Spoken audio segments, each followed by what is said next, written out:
All right, good morning and thanks for choosing Fox 10 News on this Saturday morning. I'm Lee Peck. Let's first get straight to it. Matt, not too bad out there from what we experienced earlier this week. Still a little chilly though.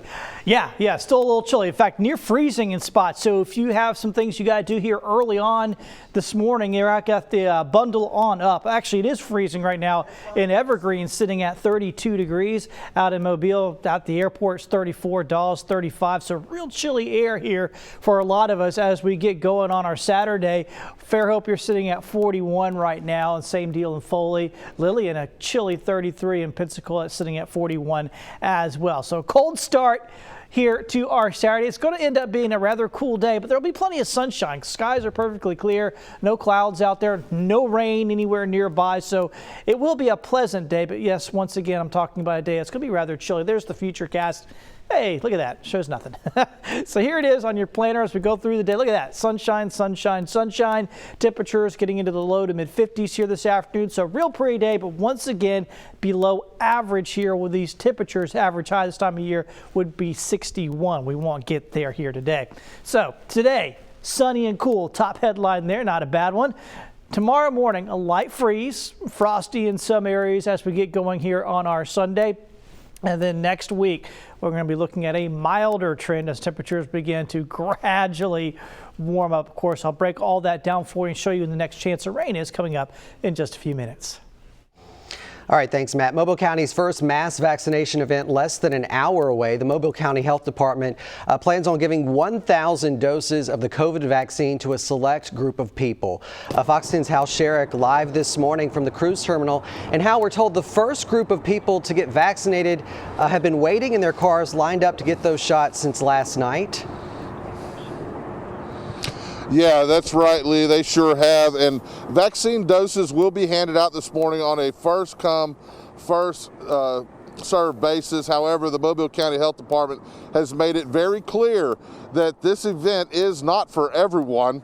People 75 years and older, healthcare workers, and first responders will be the only people receiving those vaccines. The distribution will take place in two phases at the Alabama Cruise Terminal beginning this morning on Water Street. Let's take a look at those times. People 75 and up will be vaccinated from 8 a.m. to 1:30 p.m. First responders and healthcare workers will get their shots from 1:30 p.m. to 8 p.m. Those of you who are eligible should enter and exit through the garage on Aslava Street. Now, be sure to bring your face mask and bring your ID. You have to have an ID with you to prove that you are 75 and older resident here in Alabama. And also, wait times will be long, so be sure you bring a bottle of water, bring some snacks while you wait in your car. It could be a long wait. Also, bring a pen and something solid to write on because there is some paperwork that has to be filled out. We'll, of course, be here throughout the morning. You can see the cars behind me lined up. As Lee mentioned, they were lined up already last night.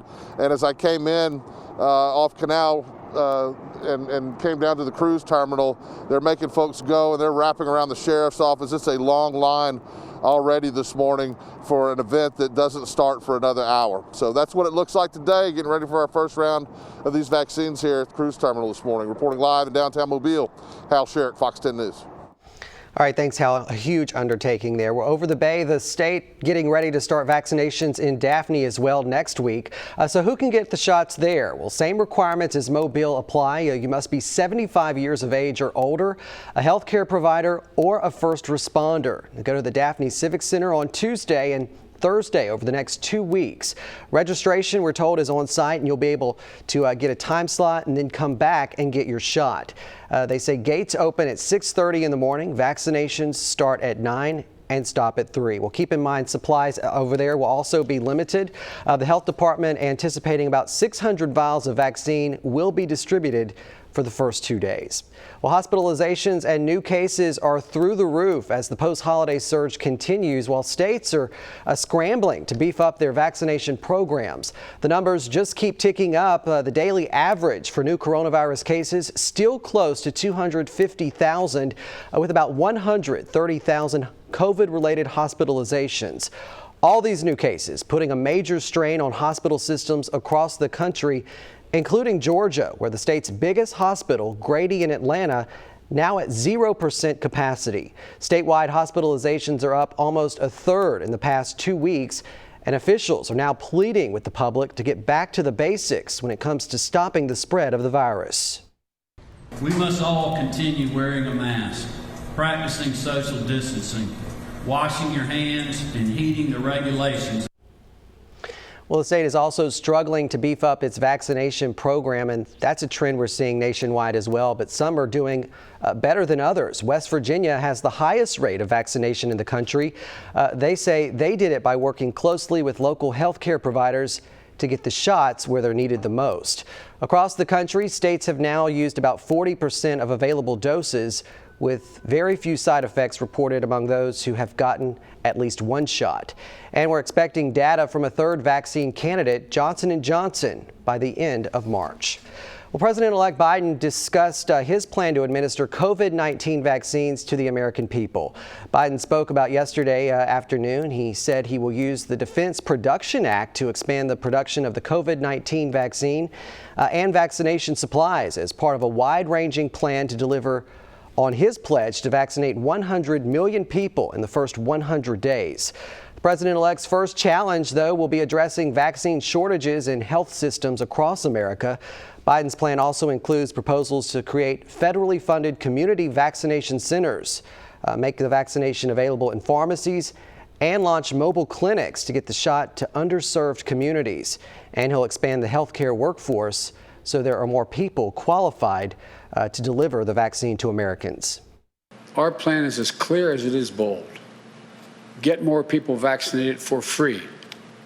Create more places for them to get vaccinated. Mobilize more medical teams to get the shots in people's arms. Increase supply and get it out the door as soon as possible.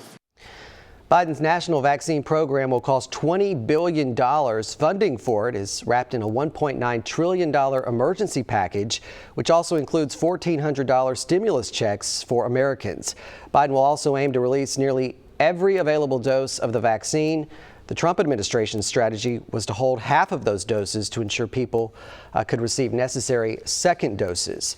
It has since reversed that position and said it would release reserved second doses immediately. All right, we have more from the President-elect Joe Biden in a report from Lauren Blanchard. Mr. President-elect, do you feel safe about Wednesday based on the intelligence that you've seen? Yes. President-elect Joe Biden's inauguration will look like no other. 25,000 National Guard troops have been authorized to be in D.C., and the National Mall has been closed, all to ensure it remains peaceful. Enjoy it virtually on January 20th. An inauguration rehearsal had to be rescheduled because of security concerns, and authorities are increasingly worried about armed protests across the country leading up to January 20th. All 50 state FBI JTTFs in the 4 territories are working 24 hours a day to pursue every lead, every credible threat, and run that to ground. And more information out Friday on the January 6th attack on the Capitol. The D.C.'s acting attorney is walking back the FBI's claim some of the insurrectionists were planning to kidnap and assassinate leaders. They say the investigation is complex and ongoing. Even so, Republican Senator Ben Sasse writing, "These men weren't drunks who got rowdy. They were terrorists attacking this country's constitutionally mandated transfer of power." Meanwhile, on Wednesday, President Trump is planning a traditional small event at Joint Base Andrews to thank service members and staff before flying home to Florida one last time on Air Force One. What's not traditional is it will come all before President-elect Biden takes the oath of office. Vice President Mike Pence will be at the inauguration ceremony and has spoken with Vice President-elect Kamala Harris. D.C.'s mayor is also asking people, if you see something, say something. And if you have any information on those who may want to cause harm, call 911 or the FBI. In Washington, Lauren Blanchard, Fox News. Alabama Governor Kay Ivey's office telling Fox 10 News a total of 750 of our soldiers will be there supporting the 59th presidential inauguration. And here's a look at Montgomery: barricades blocking off entrances to the Capitol. Nearby downtown businesses closed early. Many city and county offices already off for the MLK Day Monday holiday. They won't open up until Wednesday. Montgomery's Mayor Stephen L. Reed saying, quote, "Our goal is to put the health and safety of our employees and our residents first. While hoping for the best, Montgomery is prepared to handle any situation." Well, a man stabbed 10 times with a pocket knife is flown to Pensacola for emergency surgery. The Baldwin County Sheriff's Office telling us it happened Thursday on Boros Road in Alberta. Dante Stoncil of Foley was arrested after investigators say he admitted to stabbing the man during a fight. It's going to have to do with a new boyfriend and an old boyfriend that ended up at the residence at the same time, and there was an altercation where there was a fist fight initially, and then after that, during the fight, a knife was produced and the victim was stabbed several times. Well, the victim is said to be in stable condition. Stancil remains in the Baldwin County Jail on a $10,000 bond. Well, local attorney facing domestic violence charge, Shane Allen Taylor, who has an office here in Mobile, was booked into the Baldwin County Jail, but has since bonded out. The arrest happened several days after a paralegal filed an unrelated civil complaint against him. In that complaint, the plaintiff alleges that Taylor negligently, recklessly, and/or intentionally caused harmful and unwanted, offensive, and sexually charged physical contact. The civil complaint brings up several alleged incidents, such as the grabbing of the plaintiff's body and allegations the paralegal was told she had to perform certain sexual acts on the attorney to keep her job. Taylor's arrest involves a different woman. Fox 10 News has reached out to Taylor's attorney about his arrest and civil complaint, but so far we have not gotten a response.